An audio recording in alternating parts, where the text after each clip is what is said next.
దేవుడైన యెహోవా తండ్రి యేసుక్రీస్తు ప్రభుల వారు మరి 2026 సంవత్సరాల క్రితం భూమి మీదకి ఎందుకు వచ్చారంటే సర్వ మానవాళిని రక్షించడానికి, సర్వ పాపికి విమోచన కలిగించడానికి, సర్వదా రక్షించడానికి ఆయన దిగి వచ్చిన దేవుడు.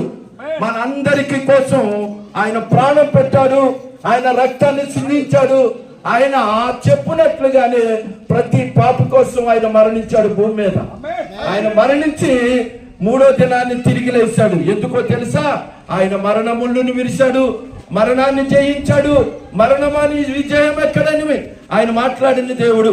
మరి ఈ భూమి మీద అలాంటి దేవుడు మరి ఎక్కడను మేము చూడలేదు. మేము ఒకప్పుడు కూడా అన్యులుగా జీవించాము, మరి అర్థంగా జీవించాము. కానీ ఈ రోజుని యేసుక్రీస్తు ప్రభుల వారిని సొంత రక్షకుడుగా అంగీకరించి మీ ప్రాంతానికి నాలాగా మరి ఎందరో ఉన్నారు నశించిపోయి నరకానికి పోతున్న వారి కోసం ఈ మాటలు చెప్పాలని ఆశపడి మీ ప్రాంతానికి వచ్చాము.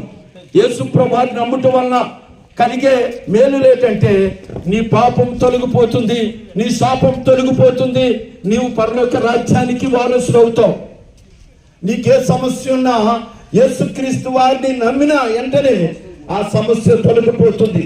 దేవుడు నిన్ను రక్షిస్తాడు, పాపము నుంచి విడుదల కలిగిస్తాడు. ఆ పాప